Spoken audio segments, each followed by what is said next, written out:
이슈가 되고 있는 인물을 살펴보고 집중 조명해보는 수도권 인물탐구입니다. 오늘은 어떤 인물들이 자신의 이름을 올렸을까요? 먼저 오늘 첫 번째 인물부터 확인해 보겠습니다. 네, 수도권 인물탐구 오늘 첫 번째 인물은 서울 인생이모작센터 노인심리상담가 추태석 씨입니다. 서울 인생이모작센터 2090 지혜아카데미 프로그램을 통해 노인 심리상담사로 3년째 봉사활동을 하고 있는 추태석 씨가 화제가 되고 있습니다. 17년의 해병대 생활과 20여 년의 직장 생활 끝에 2010년 은퇴한 추태석 씨는 현재 노인 심리 상담사로 제2의 인생을 살고 있는데요. 추태석 씨가 지혜교사가 된 결정적 계기가 된 것은 어머니였다고 합니다. 노인 심리 상담 관련 교육을 받고 있던 지난 2013년 고향에 계신 어머니가 치매에 걸렸는데요. 추 씨는 교육받던 프로그램을 가족 중 누구라도 알고 있었으면 좋았을 거라는 후회가 가장 먼저 들었다고 합니다. 그렇게 시작한 봉사활동이 벌써 3년이 됐는데요. 추태석 씨는 은퇴한 뒤에 대한 고민이 많았는데 지나고 보니 귀신 잡는 해병대에서 치매 잡는 지혜교사가 됐다고 말했습니다. 추태석 씨가 지혜교사로 봉사하고 있는 서울 인생이모작센터의 2090 지혜아카데미는 20세의 지혜를 90세까지라는 뜻으로 현재 중구, 서대문구, 마포구, 금천구에서 운영되고 있는데요. 치매 예방 수업은 1시간 내외로 짧게 이루어지고 있습니다.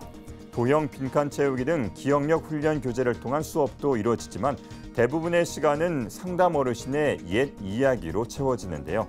추 씨는 그런 이야기들이 단기 기억 감퇴 예방에 큰 도움이 된다고 말하고 있습니다. 서울 인생이모작센터의 지혜교사는 추태석 씨를 포함해 모두 25명이라고 하는데요. 추태석 씨처럼 제2의 인생을 뜻깊게 보내는 분들이 더 늘어나기를 바라겠습니다. 계속해서 다음 인물 살펴봅니다. 수도권 인물탐구 오늘 두 번째 인물은 몽골인 뭉크 투야 씨입니다. 사흘 동안 한국어 사전을 뒤적이며 서울 성모병원에 도와달라는 메시지를 보내 아이의 생명을 다시 얻게 된 몽골인 뭉크 투야 씨의 사연이 주목을 받고 있습니다. 뭉크 투야 씨는 서울의 한 대학에서 한국어를 배우려고 지난 2008년 한국에 왔는데요. 뭉크 투야 씨는 자신보다 1년 먼저 한국에 와 있던 지금의 남편 밤바 슈렌 씨를 만났고 둘은 이듬해 아이를 가졌다고 합니다. 그런데 아이는 뱃속에서부터 건강하지 못했고 집 근처 산부인과를 거쳐 찾아간 서울 성모병원에서 선천성 횡격막 탈장으로 진단을 받았는데요. 아기는 태어난 다음 날 수술을 받고 한 달 후 재수술까지 받았다고 합니다. 당시 수술비 600만 원은 서울 성모병원과 구호단체에서 내줬다고 하는데요. 가족은 몇 달 뒤 몽골로 돌아갔습니다. 그런데 아들은 다시 작년부터 가슴이 계속 내려앉고 허리가 S자로 굽는 병을 앓기 시작했는데요. 몽골 병원에서 수술이 불가능하다는 얘기를 들은 뭉크 투야 씨는 다시 한국을 생각하게 됐다고 합니다. 지켜보다 지친 엄마 뭉크 투야 씨는 페이스북에서 서울 성모병원을 찾아 도와달라는 글을 사전을 뒤져가며 한국어로 번역해 올렸습니다. 그런데 며칠 뒤 거짓말처럼 현지 진료 기록을 사진으로 보내주면 검토해 보겠다는 답장을 받았는데요. 결국 모자는 지난달 한국에 왔고 제재비와 항공권은 한국보건산업진흥원이, 진료비 2천여만 원은 병원이 부담했다고 합니다.